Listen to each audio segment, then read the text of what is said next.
So you guys voted and you wanted me to talk some more about MMA, martial arts, and mental health. So let's go ahead and get straight into that and whether or not MMA kind of helps you mentally or if it creates issues that were already there or made worse by the implementation of being able to knock somebody the fuck out. Lightweight, baby! MMA, martial arts, like anything, it's a tool essentially, and that tool, it can be used for a plethora of things, good, bad, or otherwise. And I think it's really just up to the user at the end of the day, and there's no black and white answer for that, although I am autistic and I thrive off of black and white thinking. That being said, a common misconception is that MMA kind of degrades the brain, makes people very unga bunga ooga booga, and it's just a violent sport where a bunch of violent individuals get to get their rocks off and doing the worst things possible to each other, and it's completely legal. That is not the all-encompassing tone of MMA, although it may come off that way if all you watch are like clips from the UFC and whatnot. And it's gonna be just me, John, and someone else. Ooh, yeah. And that's when it's gonna get good. It's gonna be intimate. And passionate. And passionate. I'm gonna make him my wife. Not that kind of presser. You're gonna be Mrs. Jones for the night. That is not true. That could never happen, I'm John. gonna rub on that big old belly. You're gonna like it.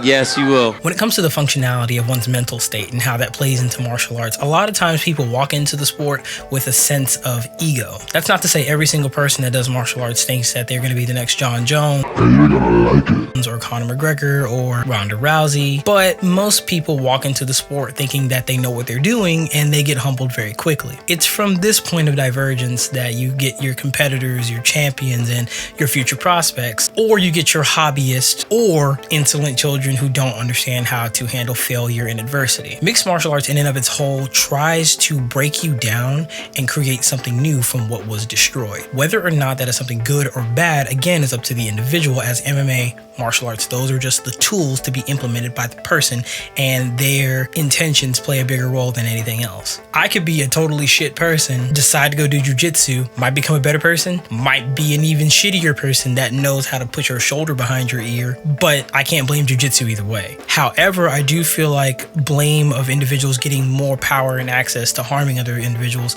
than what they had, I think that blame can be put on instructors who don't catch those warning signs ahead of time. I myself pride myself upon the question that I ask everyone before they start martial arts or start their journey with me, and that question is, why are you doing this?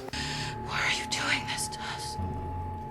Because you were home. What is your why? And I feel like your why plays a huge role into whether or not I teach you moving forward. Some instructors don't go that route because they feel like it's not their right to impede their thought process onto anyone else's why, but I feel like doing so prevents the terrible things that can happen when you give a terrible person tools to basically hurt people. And we also have to keep in mind that every dojo, every gym, every team is not built the same. They're not all equal.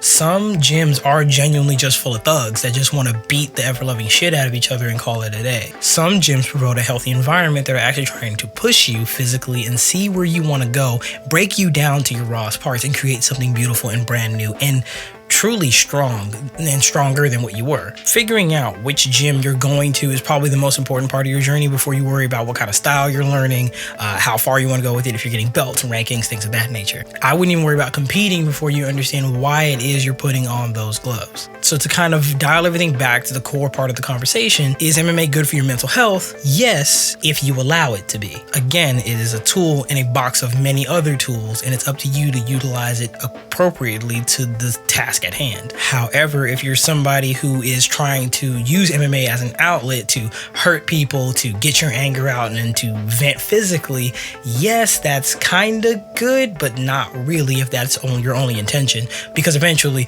you're going to run into somebody who's stronger than you, faster than you, more skilled than you, and then your whole why will kind of be tainted because you'll feel like you can't get over this hurdle when you've been approaching it wrong in the first place. As someone who has worked in both the mental health field, the physical education field, and the martial arts field for an extensive amount of time, I can say that finding a balance between these three is really hard, and a lot of people start one way and end up another, whether they finish their journey or not, assuming there's even an end goal to speak of. But I can tell you, as someone who originally got into martial arts because it looked cool and eventually was tested, pushed, challenged, held back, propelled forward, and even just completely changed on a spiritual level, once you go in, you're not going to leave the same way. Everybody can be Michael Jai White. Everybody can't be Steven Seagal. Everybody can't be Conor McGregor. And I think those 3 examples are a good spectrum analysis of what you can walk away with when you enter this world of combat sports. But you tell me your thoughts down below. Have you gotten into martial arts? What did it do for you? And do you plan on getting into martial arts? And what is your why? Peace.